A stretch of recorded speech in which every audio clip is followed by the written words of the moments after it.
Stephen Bomb 6 is here already with Lion 4 alternate ending. As the title of the episode suggests, this is the 4th episode to focus on Lion and Stephen's relationship with Lion and what that means, as well as the 4th episode meant to drop clues related to what Lion's relationship to Rose might have been. As the episode opens, we see Stephen rewatching the tape that Rose left for him back in Lion 3, over and over again, rewatching certain parts over and over again, trying to figure out what it is that Rose wanted him to do, what his legacy is, what his destiny is, what his purpose in life is, according to Rose. He figures there has to be some secret somewhere in that tape to give him the answer. This is when Lion coughs up a key, a big pink key with a rose shape on it, the same rose shape that you see on Rose's shield. And so Stephen assumes that Lion must have given this to him when he needed it, when he was supposed to give it to him. That it's important for Stephen to have this key now. And his first thought is, of course, to go into Lion's Mane and try to unlock the chest there, the one that we saw all the way back the very first time that Stephen went into Lion's Mane. But the key is too big, so he tries some other things.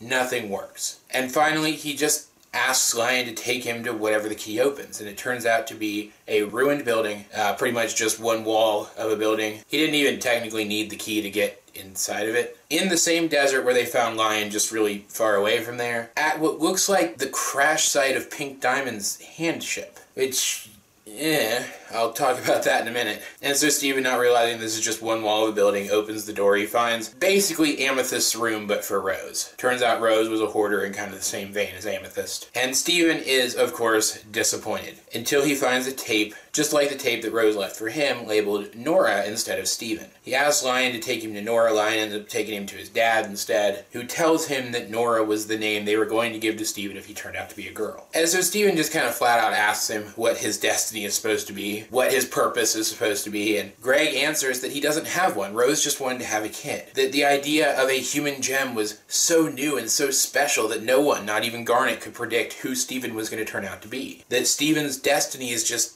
to be Rose's son.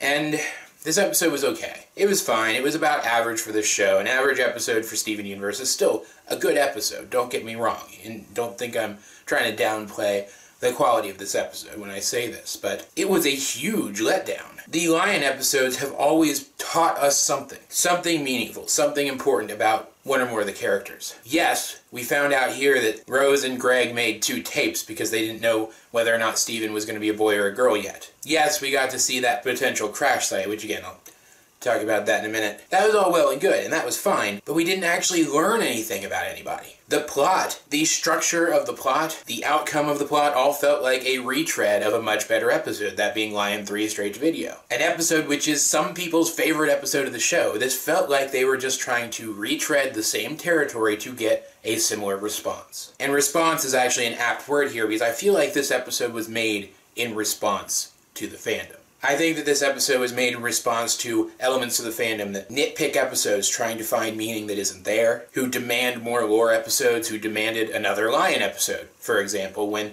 I guess the crew didn't feel like they needed one because they certainly didn't write another Lion episode. This wasn't another Lion episode. This was just the last Lion episode over again. The only substantive things that we learned in this episode were that Garnet couldn't predict exactly who Stephen was going to be, which is ridiculous. Even if she couldn't determine who he was most likely to be out of all the possibilities, she could have seen possibilities. That's how her future vision works. Implying that she had no idea who he would turn out to be at all goes against the rules established for her future vision in this universe. And we also learned that Rose didn't have any special destiny for Stephen, that she didn't want him to be anything but her child, and I don't buy that. Not for a second. First of all, this is coming from Greg, so all we know here is that as far as Greg knows, Rose didn't want Stephen to be anything other than her child. That she didn't have any other special purpose for him. That she didn't have any other hopes or aspirations for who he would turn out to be and what he would turn out to do. That doesn't mean for sure that it's the case. It just means that as far as Greg knows, it's the case. So, Crewniverse, if you want me to stop looking too much into the meaning for Stephen's existence, if you want me to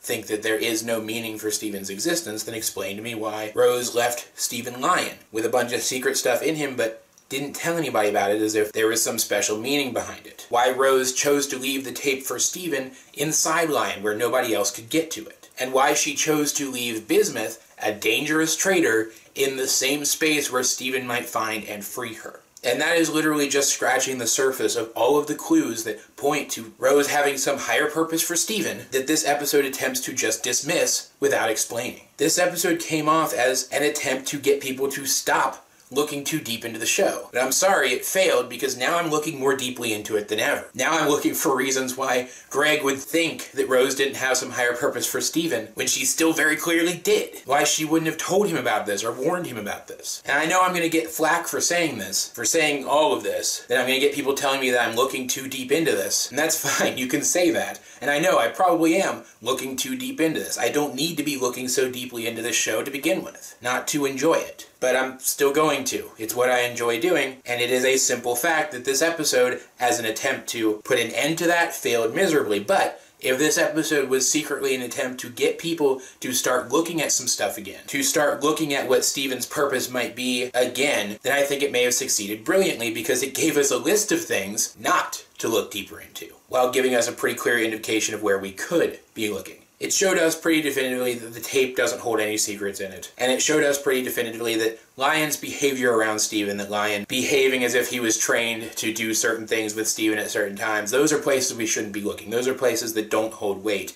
in this particular, instance, I guess. But that somewhere like the chest in Lion's mane still might hold worthwhile secrets. And that's where we should be looking. Honestly, I don't know what to think of this episode. Maybe there's nothing to it at all, and it's just another episode of this show. Maybe it was an attempt by the writers to get people to back off looking too deep into the lore. Maybe it does hold a bunch of new secrets. I don't know. All I know is that when I saw Lion in the title of the episode, I expected something more important, more unique, something that couldn't be removed from the narrative of the show, and the show still turned out the same. And that's simply not what I got. Again, it was a good episode. I enjoyed watching this episode. I think it is definitely up there with some of the better average episodes of the show. It just isn't what I was hoping for. Now, real quick, let's talk about that hand ship, or what looked like a hand ship buried in the sand, with what looks like the ruins of a crystal gem base of some kind on top of it. First of all, the way that the fingers are arranged and where the door is in between them looks like something that I'm not sure the storyboarders realized it looked like.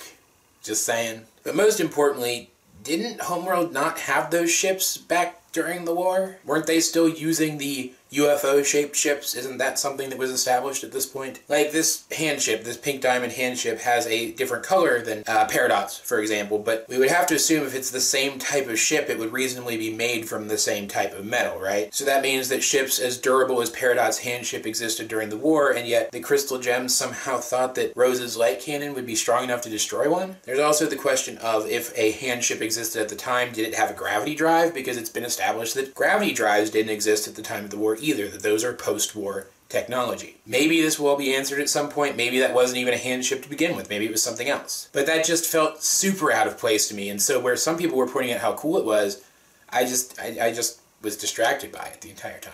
Just wanted to present that question, you guys. What are your ideas for what might be up with the hand ship? Let's get a discussion going in the comment section down below, and of course let me know what you thought of the episode too, as per usual. Either way though, this has been AJ22, and I will talk to you guys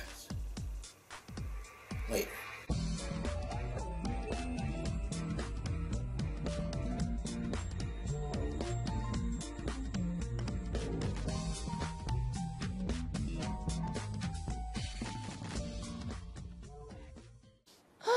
Of course! The answers were inside me the whole time!